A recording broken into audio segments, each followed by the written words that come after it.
Maybe not today, maybe not tomorrow, and maybe not the next month. But only one thing is true. I will be champion one day. I promise. I promise.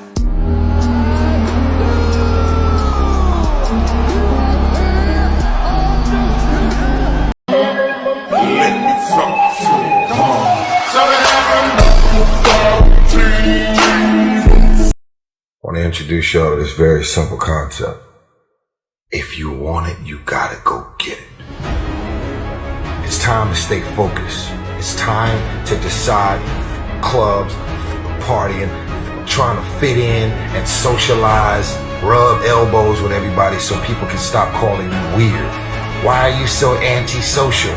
Because I'm trying to get it. Why are you staying on the basketball court so much? Because I'm trying to get it. The more weird you are is a reflection of how committed you are to focusing on your molding and shaping and developing your ideas and your craft so that when it's time for you to make your rounds, you're gonna fly. Stay on that basketball court. Stay on that football field. All the homies texting and calling and trying to make you feel bad about being so focused. It's grind season, homie. It's not about today. It's about the future. If I'm having a panic attack or if I'm telling you how sad I am or how I actually feel, try a hug. It's mental illness, mental illness, mental illness. It's not like my daughter feels horrible about herself. Let me hug her. It's take your medicine. It's do you need to go to a hospital? Do you need... It's mental illness before it's me. I'm not angry, I'm in pain, and you put me here! The person who's supposed to love me more than anything!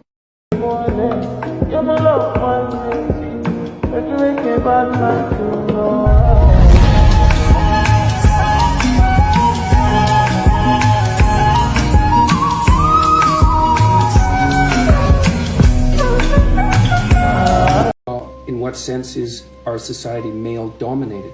The fact that the vast majority of wealth is owned by men, the vast majority of capital is owned by men. Women do more unpaid labour. A very tiny proportion of men and a huge proportion of people who are seriously disaffected are men. Most people in prison are men. Most people who are on the street are men. Most victims of violent crime are men. Most people who commit suicide are men. Most people who die in wars are men. People who do worse in school are men. It's like, where's the dominance here precisely? What you're doing is you're taking a tiny substrata of hyper-successful men and using that to represent the entire structure of Western society. There's nothing about that that's vaguely appropriate. My dad has this very annoying phrase, if I ever do anything dickish, he goes, God. Constantly judge us, whether we go after big dreams or do nothing. We're gonna be judged. Either way, if we sit on a couch all day, our parents and our friends are gonna be, you're lazy, do something with your life. If we go chase after the most audacious dreams we have, a lot of people are gonna attack us and try to bring us down. So we might as well go do something with our lives and say thank you for the feedback and move on. You see, we live in a consumerist society, which means they need you to buy stuff. And the easiest way to sell it is to tell you you're not enough. Buy this car, you'll get girls. Buy this bra, you'll get guys. And we're seeing it so much that we start believing these lies, but the truth is, the makeup they're selling to make you feel prettier is the same makeup you buy to stop feeling shittier about this lie they keep telling you that you are not enough. And yes, love is the answer, love is the key, but if you can't love yourself, how could you ever love me? She would say, I'm so dumb, and I'd say, you're so brilliant. She'd say, I'm so weak, and I'd say, you're so resilient. And when she said, I feel ugly, and I said, you look beautiful, she asked me why I was so dutifully filling up her cup constantly and yet treating my own cup so irresponsibly. She gave me a hug, and she said, treat yourself like someone you loved. And deep in my core, I knew it was time to stop looking for more until I could look through all my fear and look into a mirror and see clearly that the man looking back at me was the only one who can make me happy, and I am already enough. This is not about, oh, I'm tough, I'm gonna show you guys how I'm tough. Of course I'm tough, but I'm smart too. I'm more smart than tough. And people watch on my record and they think, oh, this guy tough. This is not about tough. This is about mind. This is about how you think when you fight. Like, you know, like this is about... We've been told two lies in our life. The first lie is, you're nothing. You're not worth anything. That's the first lie. The second lie we've all been told is you can be anything. It's not true. The way we're wired defines what we can do with that wiring. And therefore the truth is, you can't be anything you want, but you can be everything you are. It's said that the human mind has 60 to 80,000 thoughts a day, and 80% of them are negative. And negative, highly based on things we can't control. When you're focusing on something you can control, you're not having a negative thought, even if you're dealing with negative information. When you're seeing yourself focusing on things you can't control, that's when you don't want to be. Anytime a thought comes into your mind, I want you to stop and ask yourself, can I control this? If the answer is yes, go right in and get involved. If the answer is no, gather the information and then switch over to focusing on what you can control. My dad always said too that regardless of what you do in life and where you go, respect is going to be given when it's earned, and you have to go out and earn it every single day. I was poor because I didn't have anything. I had no money, I had no things, we had no TV, we had no refrigerator, we had nothing as kids, but I was rich because I had a dream. One time my mom said, you need to get a job. I said, I already have a job, I'm just not getting paid yet. Actually, I have a career. That's a huge punchline. Real stuff, man. I'm working on my dream. That's my job. If I'm gonna pay attention to my nightmare, I should be able to work on my dream. Well, one of them is gonna take my energy. I would rather give my energy to my dream than my nightmare.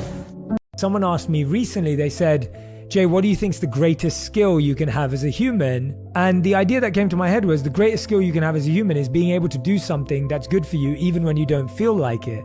Because that is the crux of life. Like, the amount of days that I wake up and actually want to go to the gym are very, very few.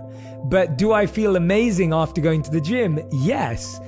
Meditation's been a part of my life for a long time, so it's changed. I have a healthy relationship with meditation, but there are still days when I don't want to meditate, or I'm too tired or exhausted, or I'm too bored to go to sleep early, and so I'd rather think that maybe if I stay up a bit late, I'll be more entertained. And so I find that things that are good for me feel hard in the beginning, but feel great afterwards, and things that are bad for me feel easy in the beginning, but they're really bad for me afterwards.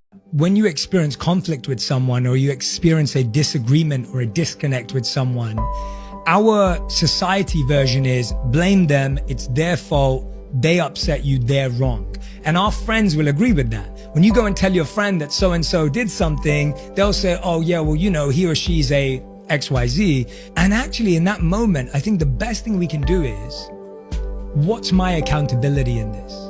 What part of this have I created for myself? This is a really uncomfortable, difficult question to ask, but it is the best question you can ask yourself. If you don't love yourself, you won't allow somebody else to love you. If you could always just look in the mirror and see a human being that's trying and that's worthy of a high five, and a human being that failed and okay, we're going to brush it off and that's worthy of a high five. Somebody who is running the marathon of life that you are going to celebrate every step of the way. The reason most people fail is because they give up what they want most for what they want now. The reason most people fail is because they give up what they want most for what they want now. If that was one message, it'd probably be that. Like, people don't fail because they're not talented or skilled or whatever. It's like you give up what you want most for what you want now. One thing I learned in life, you can never bring somebody up if they don't want to go up. You can't. No matter how good you think you are, no matter how much you want to tell them, you can help them. If they don't want to go up, there's nothing you can do. 100%. But the reverse is not true. Somebody bad could bring a good person down. Because the negativity in the world is much more stronger than the positive sometimes. And the negative people can bring you down. So I stay away from negative people. You're right. I just walk away from them. You can't wait until life isn't hard anymore before you decide to be happy. 400 trillion to 1. When you understand that math, how can't you live your life? That's how rare it is to be a human being. And what are you waiting for? Like, you've been given this ridiculous triple miracle. Like, you're literally more likely to win the lotto 10 times in your life than actually have a life. So I ask you, my friends, with this one life, you're gonna sit on your couch and dwell? You're gonna be upset about some shortcoming? You're gonna be upset about that thing that happened last week that f***ed you up? I'm asking you, I'm promising you, please take this swing. Yes, there's stuff. I got news for you. There's always stuff. But when you take control of your at-bat, when you put it all on yourself, when it's your fault and your wins, when you own it, that's when it starts happening. If for 10 years, if you didn't avoid doing what you knew you needed to do, what would you be like? Because you're not everything you could be, and you know it. What would happen if you just stopped wasting the opportunities that are in front of you? You'd be who knows how much more efficient, 10 times more efficient, 20 times more efficient. You have no idea how efficient people get. It's off the charts. Anytime I feel nervous, I take the risk. We have to take risk. If we don't take that risk, it's the biggest risk that we take. I have never met anybody who became incredibly successful in any area of their life until they had suffered and sweated and sacrificed and kept their focus and fought through tears and trials and tests. And if you have a dream and you commit to it, it will come to pass. Those times when you get up early and you work hard, those times when you stay up late and you work hard, those times when you don't feel like working, you're too tired, you don't want to push yourself, but you do it anyway. That is actually the dream. That's the dream. It's not the destination, it's the journey. Get up, you stupid fuck. Fuck your depression. Fuck your excuses. Fuck your heartbreak. Fuck your mental state. Fuck your laziness. Fuck your doubts. Stop being a piece of shit, unsuccessful human who won't make the change. Stop wasting your fucking life and get the fuck up. Fear is the path to the dark side. Fear leads to anger. Anger leads to hate. Hate leads to suffering. Can't get up in the morning and they can't get out of bed. I'm going to tell you why. Because they can predict the feeling of everything that's going to happen in their life. And their body's resigned to the familiar. It says, oh, another mundane day. But remember when you were a kid and you were going on a field trip? What happened then? You were up and dressed and ready to go before your parents were up. You know why? Because you knew something unexpected was going to happen. That's how we should live our lives. Waking up with the understanding that you expect the unexpected, and something unusual should happen in our life as a result of our efforts. You're my favorite thing. I wish I'd met you a long time ago. When we were kids. That happened now. I thought that somehow we'd save each other. We did. Damn, man, come on! What's the matter with you? There is no tomorrow! There is no tomorrow! There is no tomorrow! Once you get over the fear of being embarrassed, no one likes to be embarrassed, but once you get over being scared of being embarrassed, it's super liberating. And it allows you to go into lanes that otherwise you wouldn't go into. Life is hard sometimes. Easy, it's not an option. But it's worth fighting. It's worth believing. It's worth giving yourself a chance. It's worth mustering yourself up, standing up inside yourself. It's worth fighting relentlessly, never giving up. It's worth it. You can do it. You can do it. There's problems that we go through that cause stress, worry, anxiety, and fear, but you might be in the battle of your life. I want to encourage you. It's not about what's happening around you. It's always about what's happening inside of you. Just because you feel afraid doesn't mean you have to be afraid. Just because you feel discouraged doesn't mean you have to be discouraged. Just because you have fear doesn't mean fear has to have you. Every human being has genius level talent. There are no chosen one. God is giving every single person genius level talent. You just have to find what it is that you're great at and then tap into it.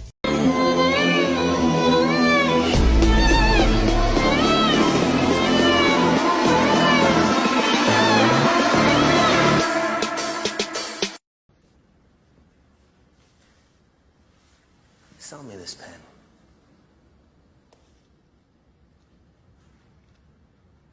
It's a amazing pen. For professionals. Sell me this pen. It's a nice pen. You can use the pen to write down thoughts from your life so you can remember. The reason why grandmama's cooking was so good, because she didn't cook Sunday dinner, Sunday evening, she started Saturday night. And she let it marinate overnight. That's why it was so good. The reason why your gift is not like all these other gifts that are so microwavable is because God's put something in you that is too great. And you gotta know that what's inside of you is so great that it's taking a little bit longer, because God did not call you to be microwavable. He wants you to know that what's inside of you is like grandmama's greens. So don't give up. Your time is coming. Everybody wants to know what I would do if I didn't win. I guess we'll never know.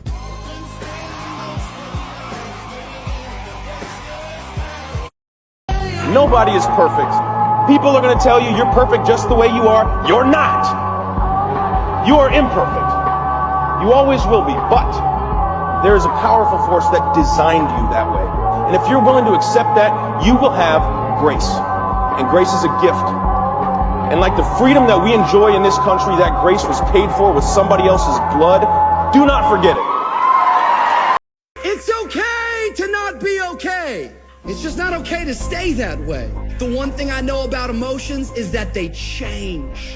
You have a reason to live. Get up. Your future is brighter than your past. Get up. Your ladder is greater than your former. Get up, because the best is still yet to come. You motivate yourself by having an idea that is lodged in your mind, that you're emotionally involved in, that you want to do, that you want to accomplish, that you want to get, that you have never done before. I've seen a lot of startups with very interesting ideas, but with also some other competitors almost with the same ideas. But only one or two of them are successful. It's because the execution of their business plan.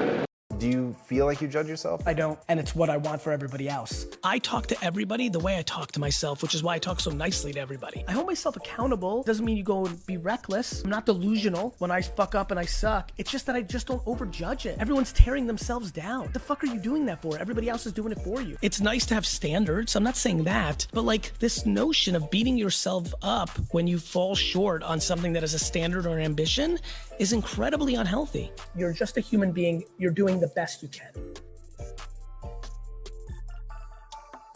Every decision that you make should be to serve this brotherhood that you've now earned a spot in. It's so special. Never take that brotherhood for granted, guys. And when times gets hard, let that brotherhood drive you forward. So never let society's opinions dictate how great you can become. Somebody told me your devotion won't start off as devotion. Devotion starts off as a discipline. Like you do it just because you have to do it. I hate working out. But what happens is when I make a plan to go work out, it's a discipline. I'm there. I'm gonna do it. It doesn't matter. But after a while of doing the discipline turns into a desire. And the day you miss, you'll be like, man, I didn't work out today. I need to go work out today. What you have to know is that spending time with God in prayer, spending time with Him in worship, it may start out as a discipline. I'm gonna set this 24 minutes every day, or this 30 minutes, or this 10 minutes, wherever you need to start. What begins to happen is it turns into a desire. And just like when you get a good drink, like a good drink, like one that you gulp it, you don't want to stop because it's quenching something on the inside. I believe there's mass confusion going on as to what happiness actually is. So here's what happiness isn't. Despite what you may have heard, Happiness is not a choice. You can't just kick back and say, I choose happiness, and then have it happen. But wouldn't that be great, though, in life, if we could just choose things and have them happen automatically? No, it's not a choice, but it does begin with a choice. And once you've made that choice, like any choice in life, it has to be backed up with action to make it a reality. Many of us in this place, we're tempted not to wait on God. We're tempted to do God's job, and we're trying to accelerate things. I just want to encourage you that every time you do this, what you do is you're settling for a counterfeit. Listen, you were promised unconditional love. Don't settle for lust. You were promised joy. Don't settle for pleasure. You were promised peace. Come on, there's a whole world out there that's settling for temporary prescription relief. You were promised purpose, but so many people are settling for worldly prosperity. You were promised security. Don't settle for earthly accolades. Keep trusting God. Wait on God. The Bible says we can actually please God. Now notice what the Bible doesn't say. It doesn't say without reading the Bible, it's impossible to please God. Without memorizing scripture, it's impossible to please God. Without prayer, it's impossible to please God. Without worshiping, it's impossible to please God. It doesn't say any of those things. All of those things are important. But what he's saying is, and this is really what caught me off guard, not that we, don't miss this, not that we should please God, but that we actually can please God. An all-sufficient, all-powerful, all-knowing, perfect God. And so faith is not for us, and this is the big thing I'm learning this week. Faith from the Christian to God is not so much for us to do the miraculous or see the supernatural. Faith for the Christian is simply to please God, despite the outcome. God is not going to forget you. Never give up on God, because God will not give up on you. And if you were me, man, wouldn't you be excited if God would use you to bring one soul to eternity? That's why I say, God, here is my life. I don't understand you all the time, but I trust you. I don't put my trust in myself. I don't put trust in my money. I put my trust in the Lord Jesus Christ. When all the rest of it fails and crumbles and shatters, he'll be there. The devil's target is your mind, and his weapon is his lies. What does he do? He'll tell you, you're not gonna be able to pay your bills. You're not gonna be able to make rent. Your marriage is not going to survive this. He'll tell you, you're gonna get sick. You're gonna be all alone. There's not gonna be a ventilator for you. If God really loved you, then he wouldn't be allowing this to happen in your life. And the devil comes at you again and again. His target is your mind. His weapon is his lies. And that's why you have to tell yourself again and again, the devil is a liar. He's always swinging. Guard your mind, guard your heart, prayer and peace. Don't drop your guard. What do? You pray to God about everything, and you praise him in all things. Wherever you are, praise him today. I'm talking about the kind of praise that makes the devil mad. Been praying to God, ready for marriage, and God may speak, yes, I have a marriage for you, but this is not it. Why, God? Because you're unequally yoked. See, you love the Lord, but this person does not. And you're thinking that you're going to change this person, and you may feel like you love this person, but this person doesn't know love yet because they haven't encountered God. And all who live in love live in God, and God lives in them. And God gives us these warnings, but sometimes it can be. God is not everybody's friend. He's only friend to those who fear him. A person who fears God has his heart. A person who fears God knows God. Because why? The fear of the Lord is the beginning of knowing God intimately. The Bible says friendship is reserved for those who fear God. Abraham was God's friend. God says, I will share with you before I decide what I'm going to do with Sodom and Gomorrah. Lot's a righteous man. He has no fear of God. He has no clue to what's about to happen to Sodom and Gomorrah. A person that fears God knows him intimately. Somebody told me, he said, Your devotion won't start off as devotion. Devotion starts off as a discipline. Like you do it just because you have to do it. I hate working out. Let me go on record. I really hate working out. But what happens is when I make a plan to go work out, it's a discipline. I'm there. I'm gonna do it. It doesn't matter. But after a while of doing the discipline turns into a desire. And the day you miss, you'd be like, man, I didn't work out today. I need to go work out today.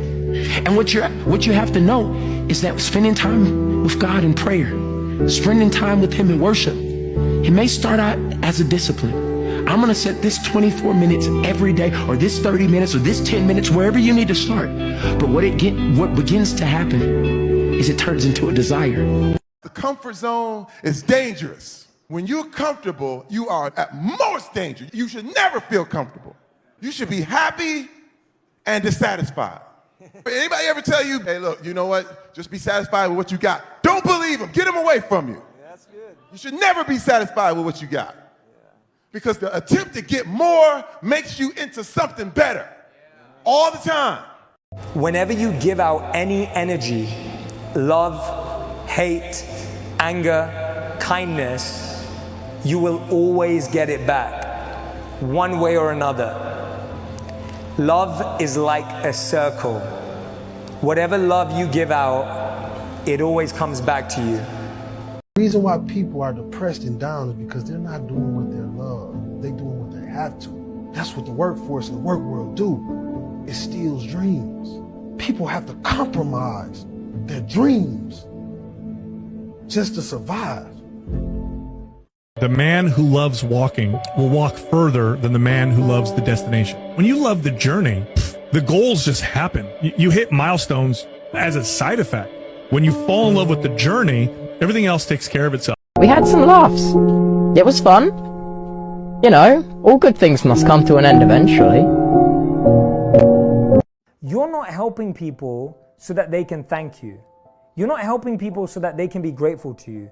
You're helping people because you know it's the right thing to do, but more importantly, you're helping people because you get to understand and experiment and experience different parts of yourself. If you just worked out and actually were proud of your body at its purest form, naked in the mirror, right? You would have the highest level of confidence that no Rolex, that no filler, that no Jordans, nothing, that no Ferrari can buy, because you're really, when you're driving in the Ferrari, you're literally borrowing the credibility of that. Be stronger than your feelings. Think about every poor decision you've made in your life. Gosh. There was more emotion that was involved in it than there was mind. Every single one of them. Think about it. Really was. Your feelings keep you in bed. Your mind tells you, get up. Think about it. Every single day, your mind is the one that tells you, get up. And your feelings like, an extra 30 minutes, just roll it. Don't worry about it. Do you feel like you judge yourself? I don't, and it's what I want for everybody else. I talk to everybody the way I talk to myself, which is why I talk so nicely to everybody. I hold myself accountable. Doesn't mean you go and be reckless. I'm not delusional when I fuck up and I suck. It's just that I just don't overjudge it. Everyone's tearing themselves down. What the fuck are you doing that for? Everybody else is doing it for you. It's nice to have standards. I'm not saying that, but like this notion of beating yourself up when you fall short on something that is a standard or an ambition is incredibly unhealthy. You're just a human being. You're doing the best you can. I'm a fucking executor, and I've been my whole life. Long before there was fucking Gary Vee, I was a child and built a huge business for my dad with no money, right? Nobody gives a fuck on Madison Avenue that I'm Gary Vee. I walked into that industry as a liquor store child and fucking built the biggest independent agency in the world. Like, I wasn't an investor, and I walked into the game investing in Facebook, Twitter, and Tumblr and hitting. I'm the wrong dude to be cynical about, because if you come down my path and be like, this is bullshit, he's gonna lose, I've done 20 years of proving you wrong. And for everybody who's listening, I will continue to do that in your fucking face, right in your fucking mouth for the rest of my life. A lot of people who don't want someone to be right. They don't want someone who has a following to be right. They want to say, oh, you see, it didn't work out. I'm the kryptonite to the cynical. That's great. You guys that are just getting started, you're not going to start right here. You're going to start down there, okay? Probably in another city, another town. I grew up in Lake Charles, Louisiana, no money, raised by a single mother, I was in debt at 25 years old. The first thing that I had to do in my life was not learn a new skill. First thing I had to do to get my life moving in the right direction was self-development. It was vital for me that I improved myself and I could start depending upon me. I had to show up every day with some rituals, some disciplines, and start getting myself to trust me. Not trust others, but trust myself to do the right thing every day.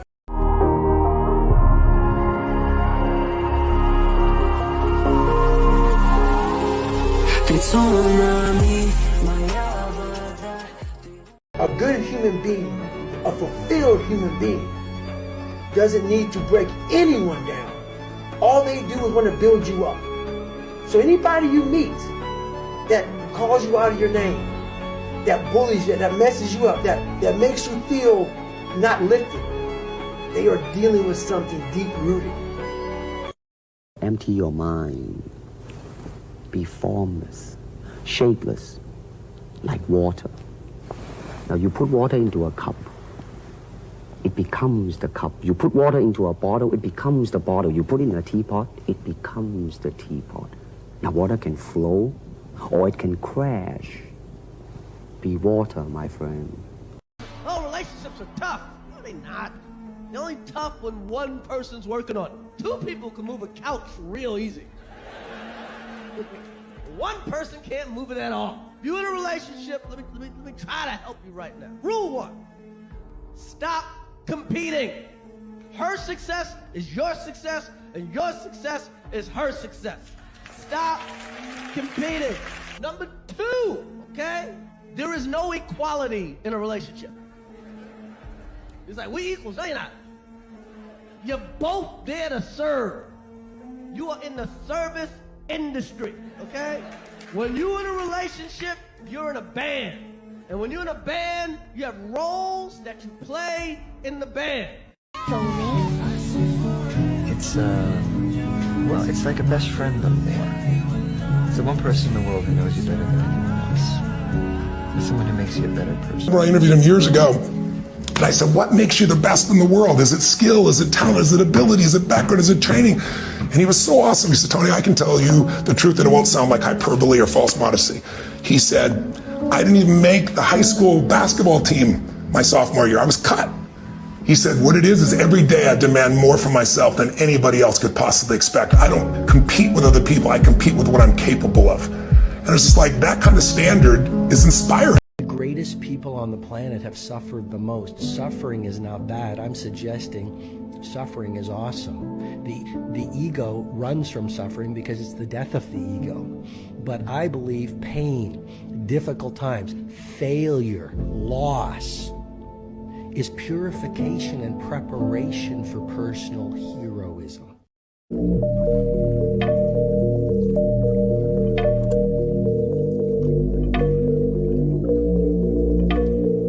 The disappointment is on you. It is your fault, and you go through failure alone. But failure has made me who I am today. Failure gives you 2 choices. You stay down or you get up. Well, I'm up, and I am fired up because I have figured it out. Millions of dollars was on my mind at that time. I was dead broke. There was no time to relax, go hang out, party. No, I was broke. I needed millions. I saw, even when I had negative money in my account, which was very often, I saw millions in my future. I wanted safety, comfort, security, ease, no more stress. Tired of watching people stress. Tired of watching people fucking scrape and pawn shit just to pay this, and you know what I mean? I was tired of that shit, tired of being that myself.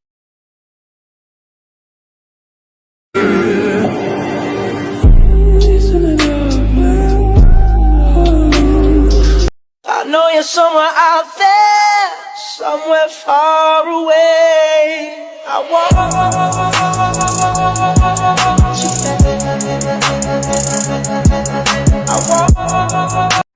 Why do nice people choose the wrong people to date? We accept the love we think we deserve. Can we make them know that they deserve more? We can try.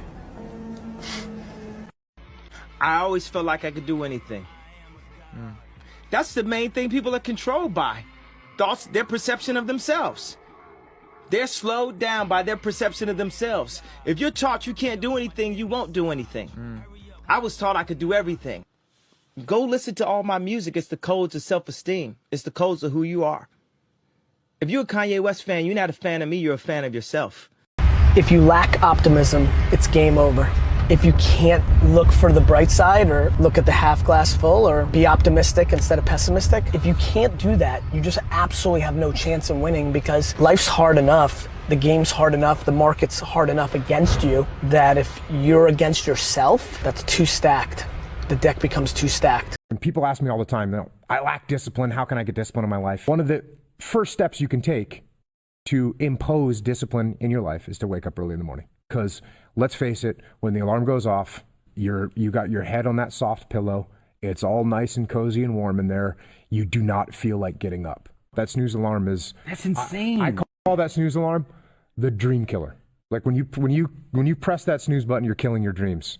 What are you scared of failing? Still being at the same place when my friends are at the next level. Huge mistake. You don't want the same thing your friends want, so why the fuck do you care what they have? Don't care what other people think, it's the only reason you're scared. What's gonna happen? Like, people are gonna make fun of you? Like, who gives a shit? The problem is you let somebody else's opinion dictate your behavior. Having your self-esteem wrapped up in outside validation is always the greatest vulnerability. Do everything for yourself and your family, not to impress people that you don't even know. I personally always look for outside validation. How do you unlearn that? So I think the first way is to actually acknowledge, like, hey, I do a lot of things for other people to think that I'm good. Why? Start down the path of that, whether it's therapy or meditation, journaling, or just surrounding yourself with positive people who are good at not using outside validation as a framework. All of those things become much more real once you acknowledge its existence, which is why I speak about it so much, hoping that just one person watching says, wait a minute, that's me, and starts their journey to get out of the hamster wheel of unhappiness.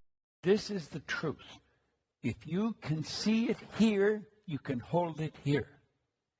If you can entertain the idea, you can cause it to move into form, because you are in harmony, or can be in harmony, with the laws that govern your being.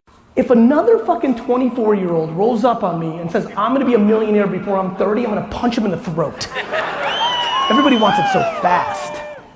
Let me promise you something super real as shit. Anything that comes real fast is a problem. And so the question I want to know is, why do you want it so fast? That's the real game. Why do you need to become a millionaire time you're... If another fucking 24-year-old rolls up on me and says, I'm gonna be a millionaire before I'm 30, I'm gonna punch him in the throat. Not because I don't like the ambition and bravado, I fucking actually love it.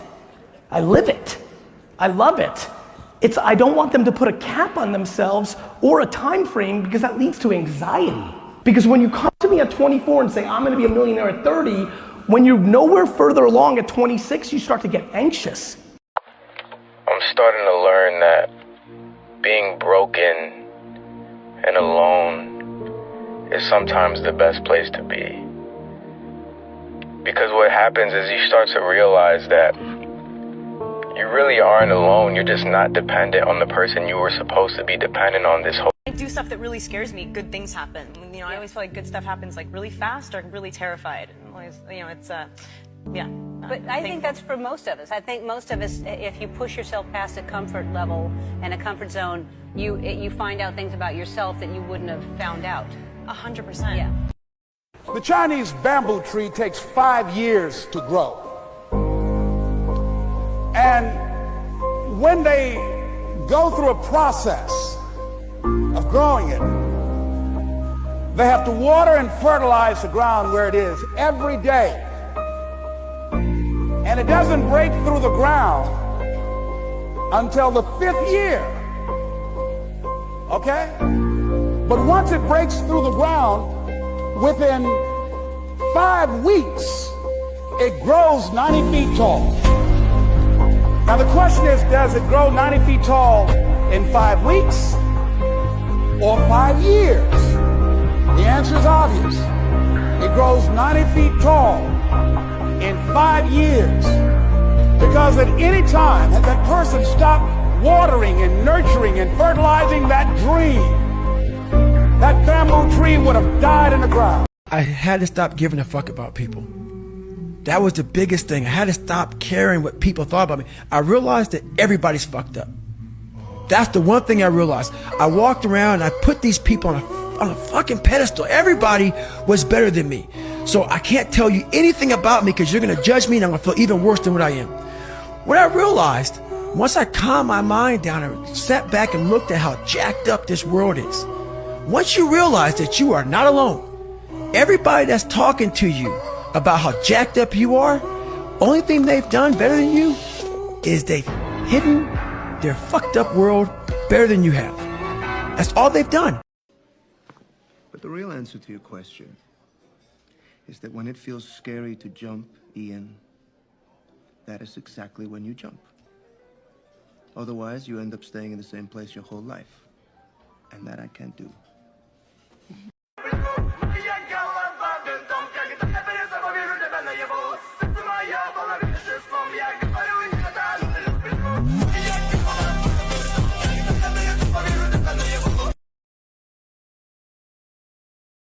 8 reasons why people are poor.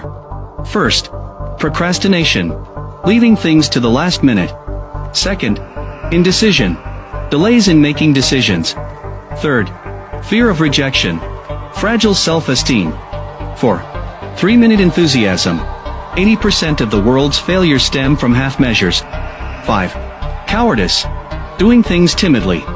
6. Always looking for excuses, makes excuses first to avoid responsibility for mistakes. 7. Avoiding reality, not wanting to face reality. Truly understand who you are. Learn yourself. Learn your pros and your cons. Get your flaws. Get them out the way, but with you, not to nobody else. This is a you and you thing. Of the shit that you know you need to work on. I'm telling you, people, when you really look yourself in the mirror and you start to pick yourself apart by yourself, there's only room for improvement. Don't just trust what they say, trust what they show you. It's so easy to get carried away when someone tells you they love you or when someone tells you they want to spend the rest of their life with you. But really reflect on, are they showing you that? And at the same time, give yourself time to feel that and believe that from them. Don't just take it because they said it. Happiness is such a beautiful journey. It has its ups and downs, right? Whether it's in marriage, or whether it's in a career, things are never perfect. But through love, you continue to persevere and you move through them. You move through them. And then through that storm, beautiful sun emerges, right? And inevitably another storm comes. And guess what? You ride that one out too. So I think love is a certain determination and persistence to go through the good times and the bad times with the someone or something that you truly love.